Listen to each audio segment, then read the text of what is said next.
Hello. Hello. Yeah, hi. Uh, you have sent some doubts, no? Yeah. Okay.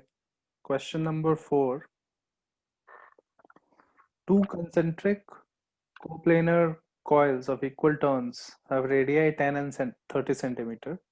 So there is one coil and another coil which is concentric and coplanar. This radius is R1 and this radius is R2.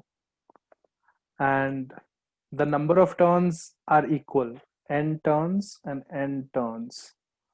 Same current is flowing in the coils in the same direction, I, right? Yeah. So, okay. Now direction of current is reversed in one coil and then ratio of magnetic field at the common center in the two conditions respectively. So right now magnetic field at the common center, B at center.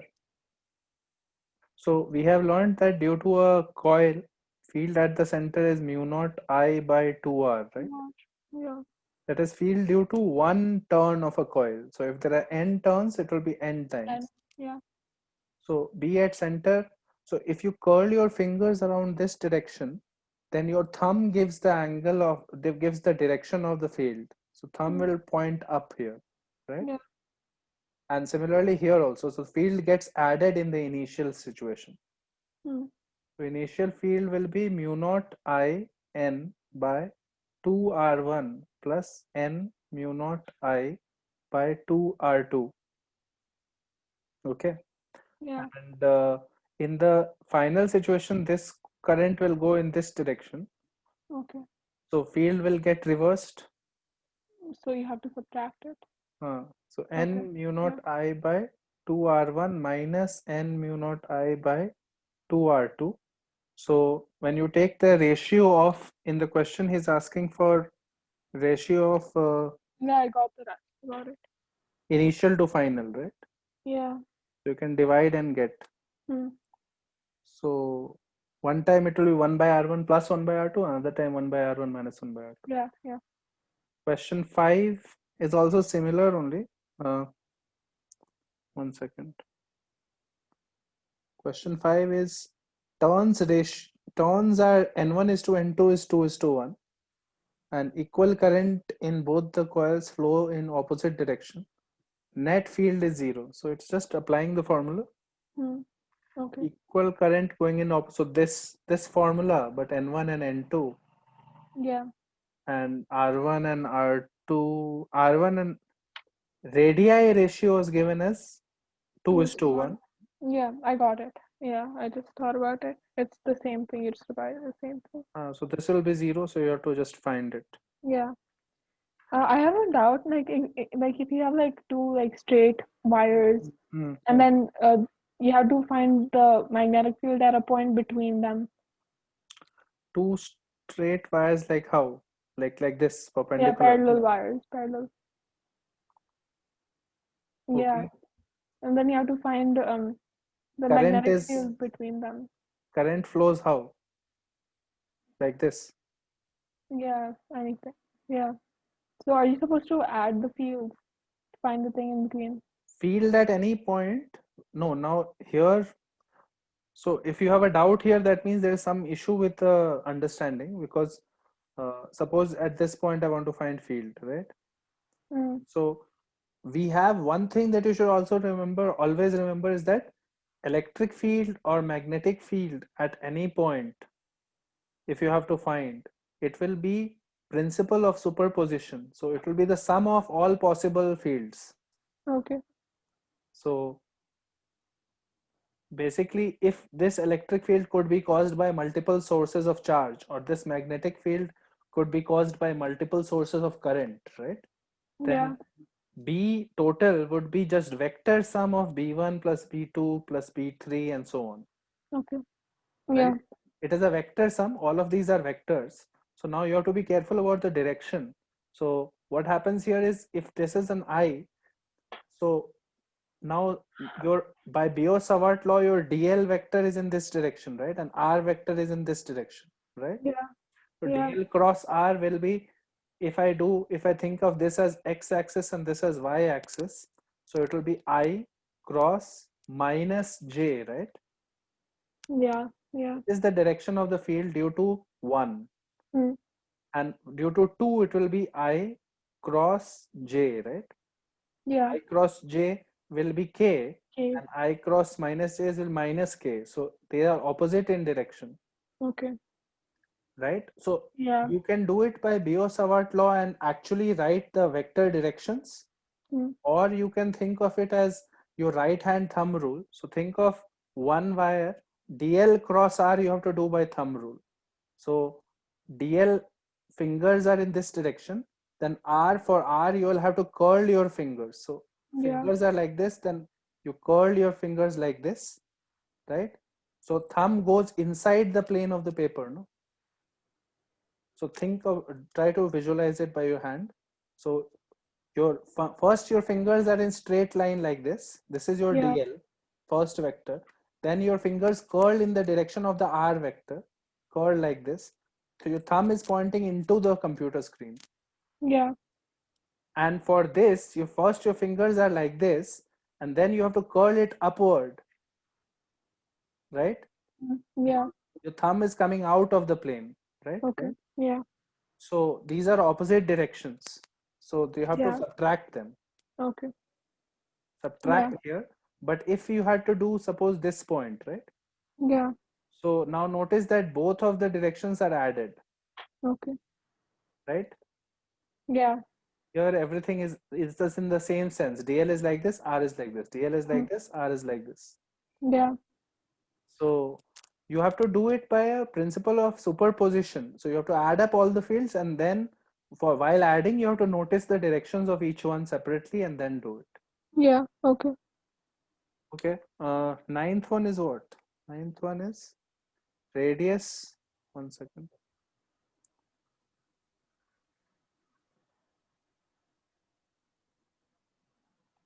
Radius of current coil is R. Fractional decrease in field value with respect to this, with respect to the center of the coil for a nearby axial point is 1%. Then find axial position of that field. Okay, what is this? Radius of current coil is R. So let's say this is the coil.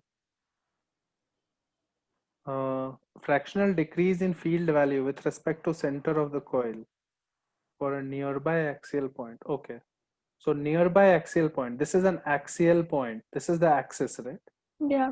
So this is a nearby point X. Okay. Hmm. And this is the center point, right? Yeah. So, okay. Okay. So you have to find field initial here, field final here, right?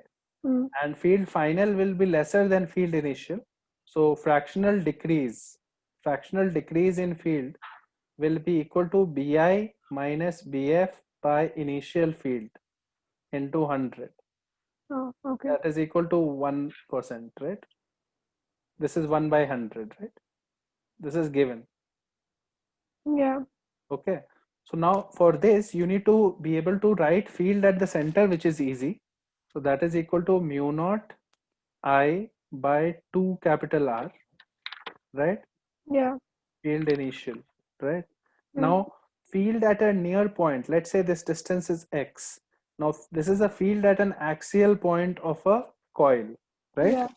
So this formula, we have not yet derived it, but it is this, u naught I into this distance is suppose X, so X square by a square radius square plus x square to the power 3 by 2, I think.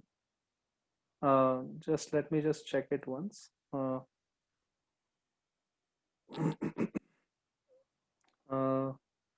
a square by square plus Two 3. X. There's a two outside the 2. bracket. And there is a d square, I think. This is radius square. Yeah. Radius square, and the x square comes in the denominator, right? There is a 2 here, right? So this Yeah. will see, this derivation is there in HCV, we'll discuss it. So this point becomes mu naught I r square by 2 times r square plus x square to the power 3 by 2. This is B final. Now here he has said that it is a nearby point. Hmm. It is a nearby point. When you have a nearby point, uh, then that means that your x was less than r, Yeah. right? So then that means that you can sort of ignore the x with respect x square you can ignore Okay. as compared to r square, like much lesser, right? Yeah. So this will be just mu naught I r square by 2 times r cube, right? So Yeah. this is mu naught I by 2r, right? Yeah. Okay, that doesn't make sense. We have ignored it too much now. It becomes the same. It's almost like we have gotten it close to this, right? Yeah. So I think we don't have to ignore it in this case. Okay. So let's just try to do the calculations. It will be mu naught It, I. it just become 1 minus 3x squared by 2r squared, right? If it's very close to the center. It will become what? Mu 1. mu n by 2r, mu n I by 2r uh, into it will be the 1 same thing. No, it will be the minus same thing. 3x squared by 2r squared. You are doing it like that. Okay, you are doing binomial theorem. No? Yeah. You have to do that. So I'm just writing it right now like this. This was the 1 by 100, no? Hmm. Correct. Yeah. So actually this is the equation that I have to solve for x, right? Yeah. Correct. So Yeah. I could do it like that, like what you are saying. What you are saying is this. So r square plus x square to the power 3 by 2. It becomes, this is r square plus x square to the power minus 3 by 2. Yeah. And here you can write it as r square you can take outside. So I r square, r power minus 3. So 2r cube and 1 plus x square by r square to the power minus 3 by 2. So this is mu naught I by 2r, and this is small, so you can write it as 1 minus 3 by 2 x square by r square, right? Yeah. So when you subtract it from mu naught I by 2r minus this, only this part is left. This gets cancelled, one term. So it becomes mu naught I by 2r into 3 by 2 x square by r square divided by mu naught I by 2r is equal to 1 by 100. This gets cancelled. This becomes 50, and this becomes x square is equal to r square by 150. So x is equal to r by 25 into 6. So 5 root 6, something like this. 1 root 150 is this one. 5 root 6. Yeah. This is the distance from the axis. This is the distance from the axis x, Hmm. Okay. at which you get 1% reduction. Yeah. Uh, this is basically 1/10, more than 1/10 of a 12 or something like this, right? Yeah. So this is a binomial approximation here. Don't have to remember, I mean, you can remember it, but you can derive it also. Yeah. This is 1 plus x to the power n can be 1 plus nx if x is small. Yeah. So n was minus 3 by 2. Hmm. Okay. So this is a fractional change. So here what we are using is the result that field at the axis is equal to, at a distance x, field at the axis is mu naught I r square by 2 r square plus x square to the power 3 by 2.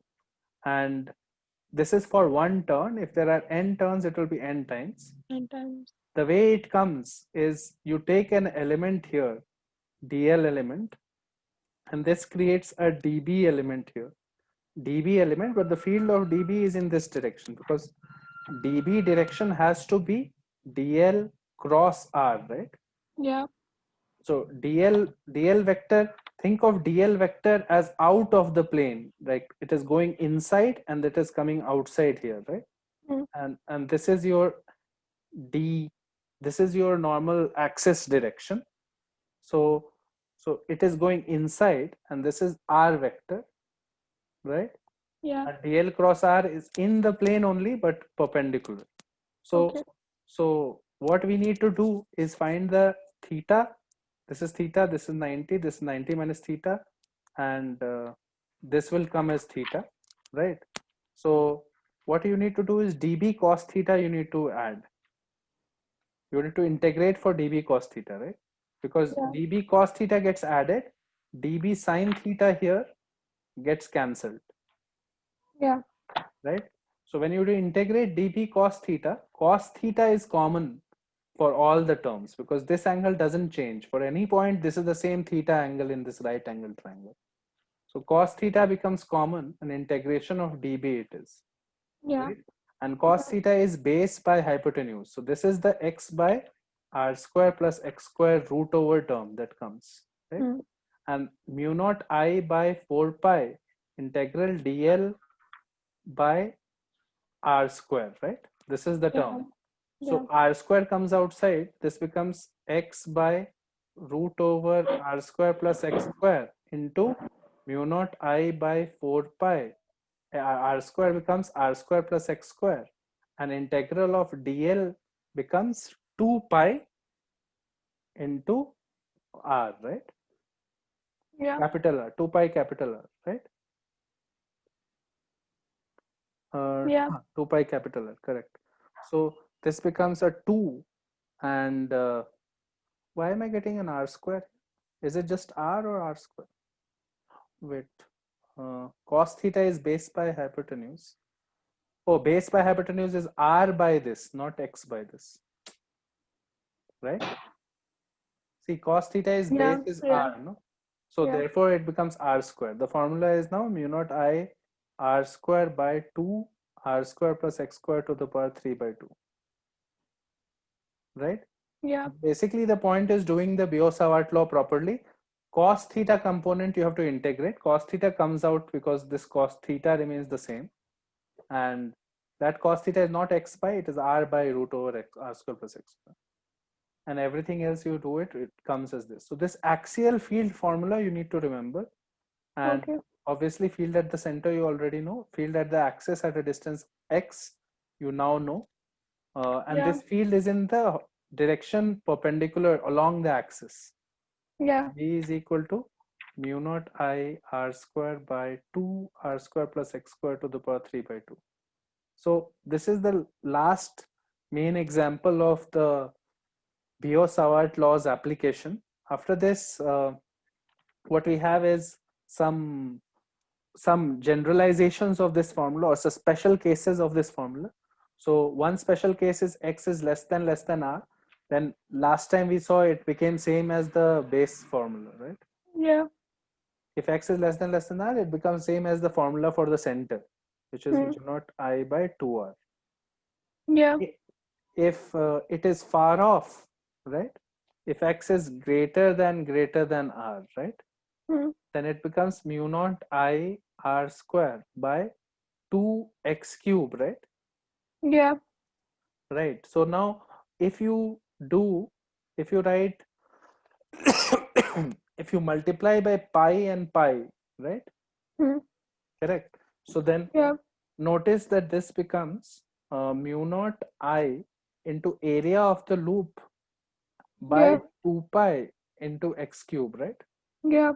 And that can be written as mu naught I into area into 2 by 4 pi into x cube, right? Mm. I've written 2 by 4 pi, right? Yeah. If you call I into A as something called a magnetic moment of the loop, Mm.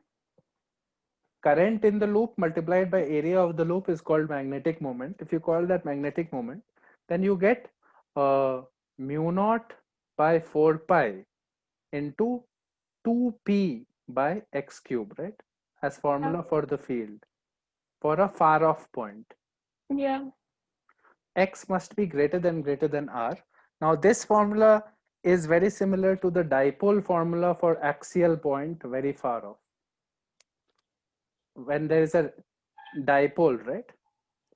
Yeah. Dipole, the axial component was 2p by r cube, if you remember. Yeah. Yeah. and the radial component was P by R cube, Yeah. right? So axial component and the transverse component, right? Mm. There were two components, ER and E theta, Yeah. right? This this is the ER component and this is the E theta component, right? Yeah. So if you have a far off point, then this ER component is 2P by R cube, and this is the same type of formula. Yeah. So this is magnetic moment is being defined as I flowing through a loop and the area of the loop, I into A. Mm. And basically what we realize is that I into A, or a current carrying loop, uh, a current carrying loop does the same thing that charges do in terms of electric field, right? Yeah. Like this is a electric dipole and this is a magnetic dipole. Magnetic dipole is a loop carrying a current, Yeah. right? The Mm. same influence it also has. Okay. So this creates a electric field at some point, and this creates a magnetic field at some point, Mm. right? So that description is there in HCV after that. After this, what we come to is Ampere's law. And Ampere's law is like Gauss's law for magnetism. Okay. Ampere's law is the Gauss law equivalent for magnetism. So for magnetism. So if you think about it, try to remember what Gauss's law was. E dot ds, right, is equal to Q inside by E naught, right? Yeah. So what we used to do was, we used to take a closed surface, right? A closed surface, and you were supposed to do flux of the electric field over the entire surface. Yeah. All the portions of that closed surface, there would be some flux of electric field coming out. You do E dot ds. This is a tiny area ds. Its area vector is like this. E vector is like this. You do dot product, right? Mm. And this is suppose your ds vector and this is your E vector. You do dot product. So each point of the Gaussian surface, you used to do a dot product to find the flux total, right? Yeah. Through the Gaussian loop, with the understanding that uh, if electric field is coming out of the surface, that is a positive flux. Coming out is positive flux, right? Mm. Once you found this flux, this Gauss's law said that this flux was equal to Q inside the charge contained inside the surface by E naught, right? Yeah. Now, this works only in certain special situations where you can calculate the integral over E dot ds and E is uniform over that surface, right?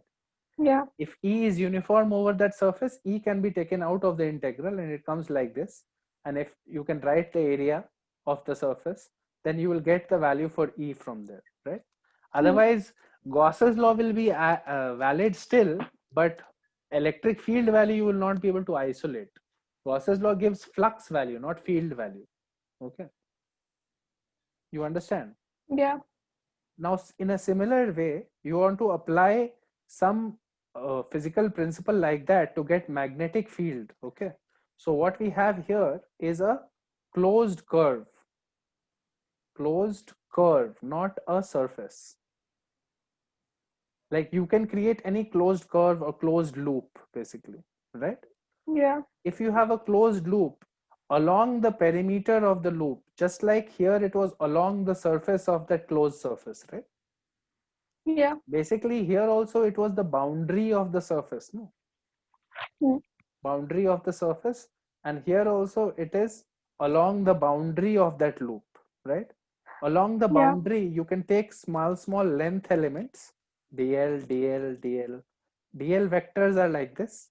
Length elements are along the curve of the loop, and at each point you can find what is the value of the field b, right?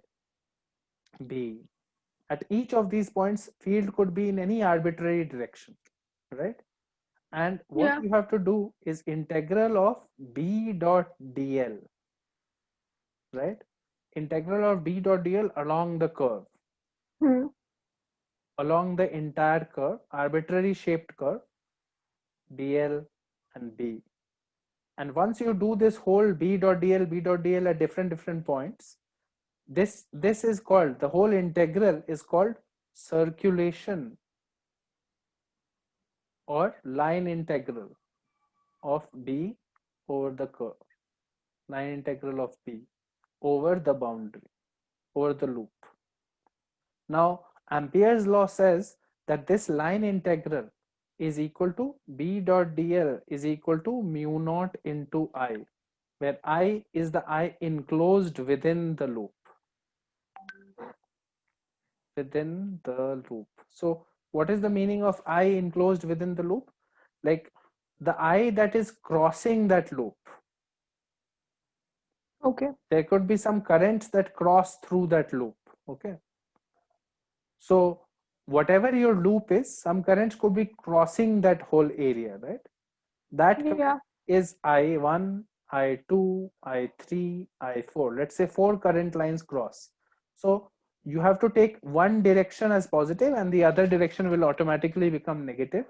So in general convention is that if your loop is curling, your dl vectors are curling to the anti-clockwise sense, right? Then the thumb is pointing to the positive direction. Yeah. So it is right hand thumb rule everywhere. Okay. So if your loop dl vectors are, current is flowing like, if your dl vector is like this, then your thumb is upward is positive. Okay. So in that case, you would say I1 plus I2 plus I4 minus I3. This is the total current that crosses the loop. Yeah.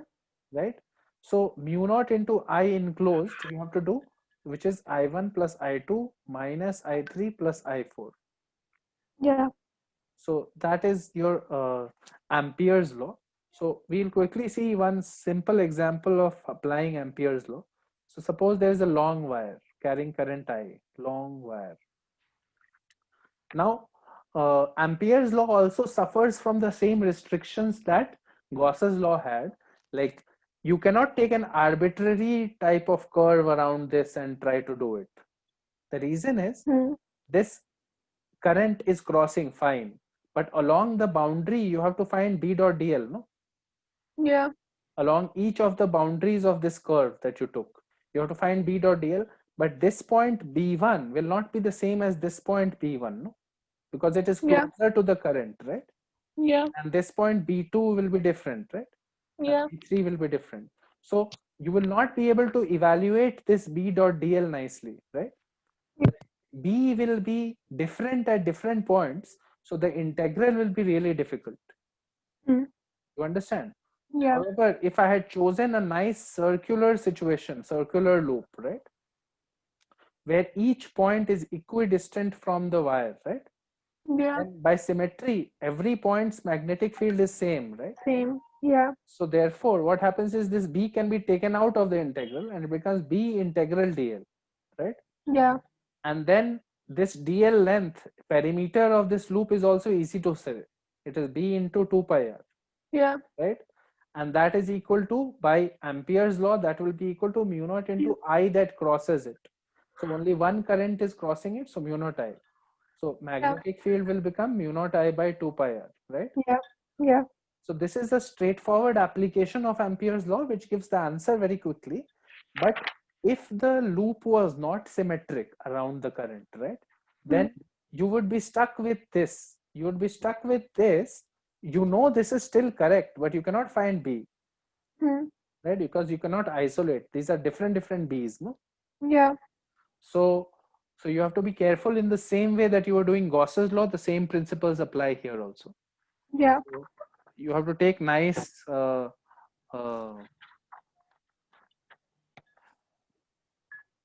yeah, you have to take nice distributions of the loop.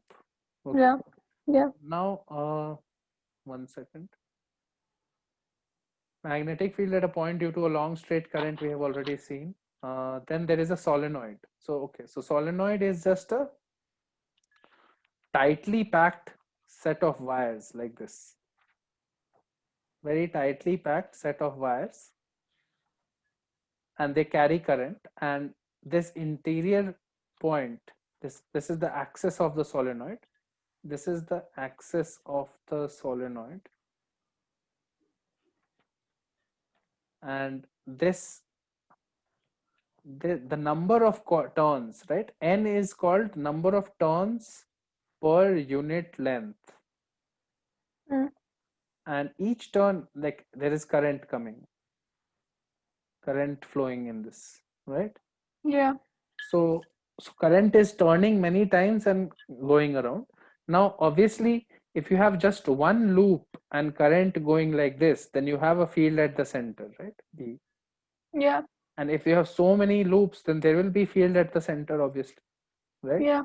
So what we first derive is for a long solenoid. When there is a long solenoid, then what happens is uh, there is no field outside the solenoid. B outside is 0, and B, there is only field inside the solenoid. And field inside the solenoid is in this direction. The direction is determined by right hand thumb rule. Yeah. So now to find the value of the field, you have to do a application of the Ampere's law here. So the way we will apply Ampere's law is take a rectangular loop, okay, and think of what happens is uh, feel this is my loop, okay. So this is my circular turns. These are my turns. Okay. Now what is happening is current is going into here, into the plane. So think of it as a going into the plane. This is basically 3D. I cannot draw it very well. Okay. So the loop is in the Z axis like this, right? It is Yeah. going inside and coming out here.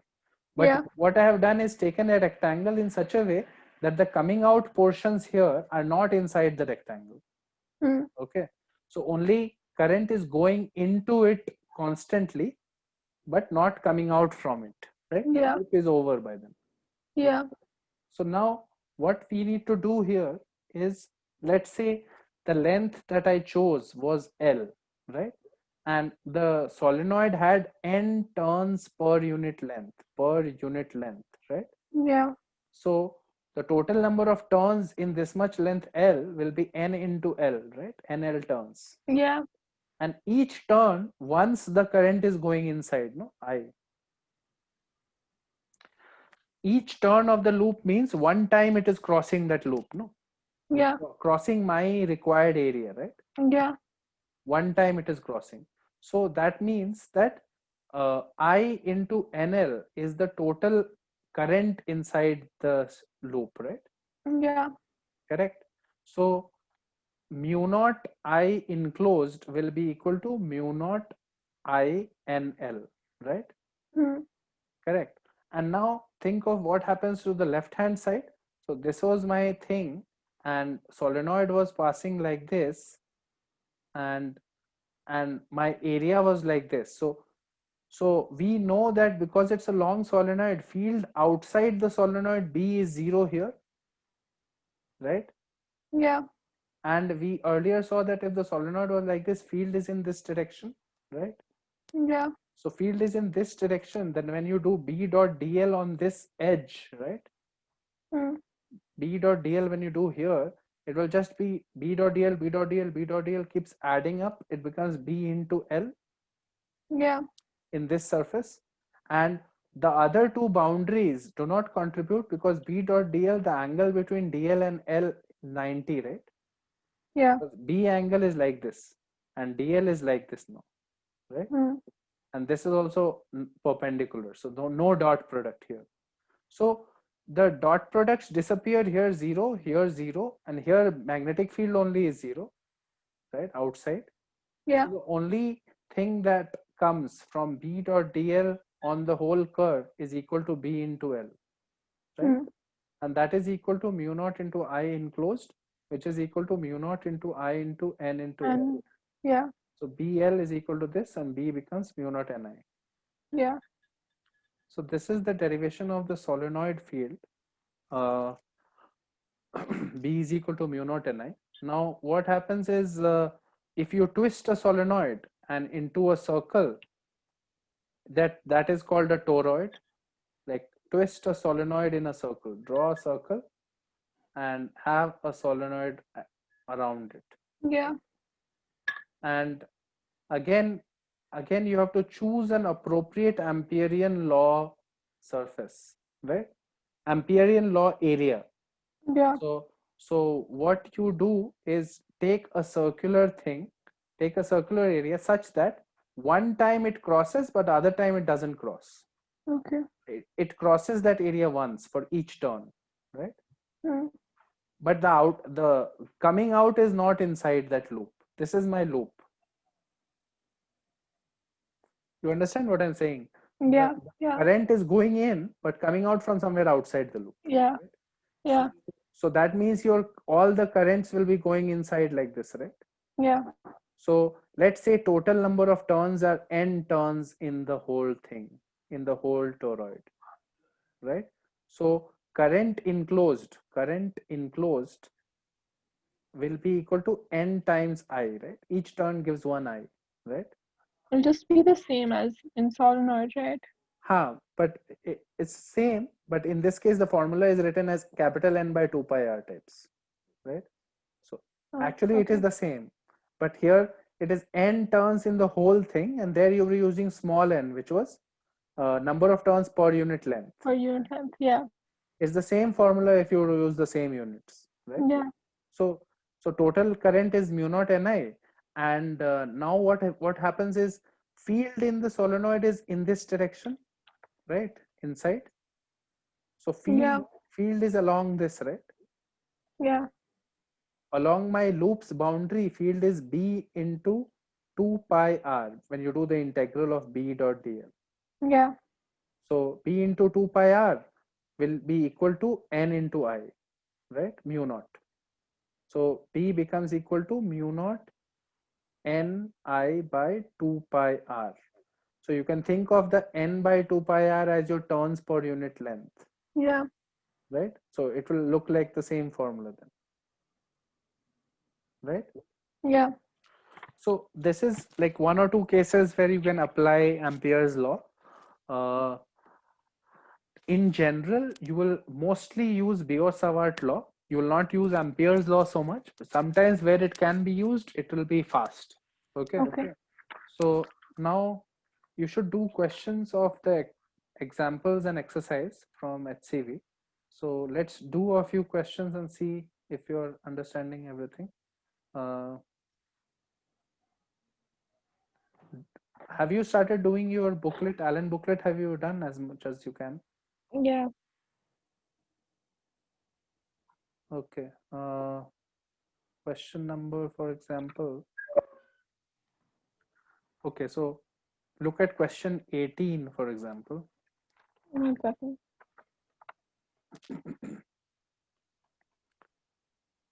There is a figure.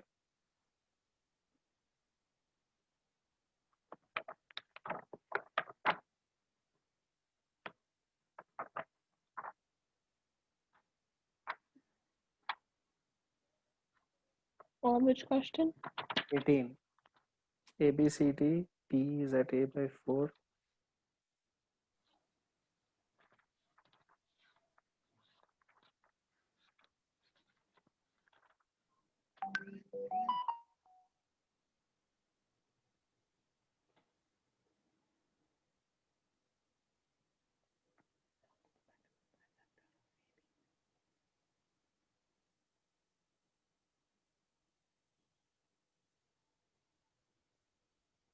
Okay.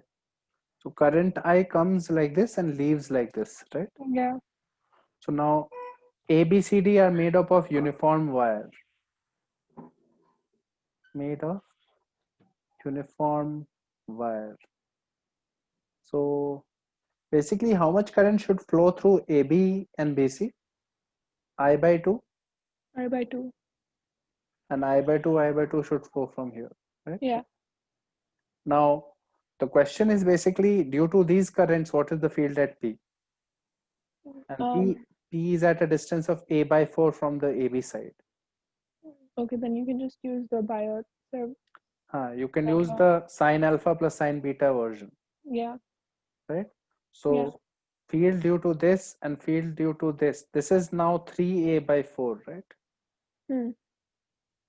So this and this, right? Yeah, So this gets added, every field gets added actually, yeah, right? So yeah, you can just do the calculation for this and this are identical. So double of this, right? Right? yeah, But this is different and this is different. So three yeah, terms you have to do, right? yeah, So mu naught I by 2, I by 4 pi d, this distance is A by 4 and sine alpha plus sine beta. This yeah, sine alpha and this sine beta. No, not this, mm, right? At the yeah, point, right? yeah, So this sine alpha is perpendicular by hypotenuse. So, and this will be same as that. So 2 times the same angle. So sine alpha will be A by 2 hmm. by hypotenuse will be root over A square by 4 plus A square by 16, right?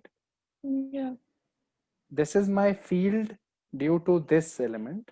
Now field due to this element, everything will be same. No, not everything will be same. You know, I by 2 by 4 pi, this distance is 3A by 4 and 2 times this angle sine alpha and this angle will be same.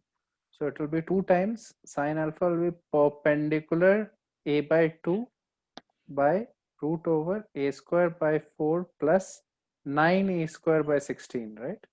yeah, Plus now this field and this field will be identical. They are same situation. yeah, You have to do double of mu naught I by 2 by 4 pi and d. This distance is A by 2. hmm. And now here sine alpha and sine beta are different, right? Yeah, So sine alpha here is perpendicular, which is 3A by 4, 3A by 4 by uh, hypotenuse, which is root over 9A square by 16 plus this is A square by 4 plus this sine beta will be perpendicular, uh, which is A by 4 by hypotenuse, which will be in this case A square by 16 plus A square by 4, right? yeah, These are my three. This I have multiplied by 2, so it becomes, this accounts for this one and this one, and these two are for this one and this one, right? yeah, So this will be my answer now after simplifying, obviously. So now you can simplify it and do it. No? yeah, So the whole point is, even if it looks complicated, it is just 4 times you have to apply the Biot-Savart formula, yeah, right? Okay. Then sometimes current could be different and all, by the way, right? Here current was I by 2, right? hmm. A slightly more difficult question would have been if resistances were given R, 2R, R, 3R, right? Hmm. And currents are unequal. No? Yeah, So you have to split the current also accordingly. yeah, Something you will get a equivalent resistance here and equivalent resistance in this path, right? yeah, So split the current also accordingly and only then do the Biot-Savart law. okay, So be careful about such tricks. So there can be some questions where that is not that is subtle and is not mentioned very clearly. hmm. Uh, then question number 31. Let's see. 31 is an important question. Uh, question 31. So there is a square loop and there is a current carrying wire. There's a current carrying wire like this, and there is a square loop. And P, Q, R, S are the labels. Q, RS, and the distance between the current carrying loop is 1 centimeter. Long wire carrying 10 ampere, current is 6 ampere in this. This is 6 ampere and this is 10 ampere. And this distance is 1 centimeter. And the width of the thing is 2 centimeter. And now, first part is show that the magnetic force acting on the part PQ is equal and opposite to that on the part RS. Okay. Force magnetic on PQ is equal to minus of force magnetic on RS, right? Yeah. This is what you have to prove, correct? So now think about current is going like this in PQ and like this in RS, right? Yeah. Now what happens is that magnetic field due to this, right, will be in the whole region here. There will be magnetic field due to this current, no? Yeah. And that magnetic field applies on this current and exerts a force by force is equal to I dl cross B, right? This is the previous chapter 34. Yeah. Force on a current due to the presence of a magnetic field is this much, right? Mm. So this I is 6 ampere, right? Yeah. So dl cross B, dl is in the I direction, and B due to this, if you think about it by your right hand thumb rule, it will curl inside the plane of the paper, no? B. Yeah. Yeah. B will be in the minus K direction, right? Yeah. Here, magnetic field here will be minus K direction, right? Yeah. And minus K, dl cross B. So I cap cross minus K is the direction here, right? Yeah. So that direction comes out as I cross K is minus J, so this is J direction, right? Mm. And think here, this is dl. dl is in the minus I direction, cross B is still in the minus K direction in this region, right? Yeah. Magnetic field is due to this wire is still in the minus K direction. Yeah. This comes as plus J, right? No, Yeah. this comes as minus J because K cross I is J. So I cross K is minus J, minus minus cancels.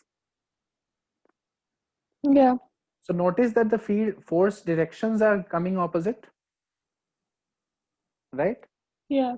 Directions are coming opposite, and by symmetry, the everything else is same. Yeah. Because current is clearly same, right? Yeah. And distances are also same. Mm. So force should be same. If you had to find the value of the force, no, it will be a slightly complicated question because magnetic field is variable, no? Yeah. Magnetic field at a distance x would have been mu naught I by 2 pi x, right? Where Yeah. I1, this is I1, right? So it will be variable with distance x, right? Mm. So field at that moment, force at that moment would be I2 and dx cross B, right? Yeah. It would be I2 mu naught I1 by 2 pi x dx, right? Yeah. And then you have to integrate. This was df. So when you integrate over the whole thing, you will do integral of x goes from 1 to 3, right? Yeah. X goes from 1 to 3 mu naught I1 I2 by 2 pi dx by x. So this becomes ln x ln 3 by ln 3 minus ln 1, which is ln 3. So answer is mu naught I1 I2 by 2 pi ln 3 is the force magnitude. Yeah. You understand how it became variable, no? Yeah. Because the field itself was decreasing as you go away, right? Yeah. Yeah. The force is changing, Mm. correct? Yeah. Okay. So this is part A. but force is changing, but the value will come out to be the same value for both. It is just that the directions are different. Yeah. Okay, so the force will cancel each other and find the magnetic force. So mu naught I1 I2 by ln 3, right? So notice, oh wait, that is the magnetic force on the thing. Oh, okay, these forces will cancel, no? You understand? On this section and this section, forces cancel, no? Yeah. Because PQ wire faces a force in J direction and this faces minus J, right? Yeah. Yeah. So this one doesn't matter. What matters is force on PS and RQ, right?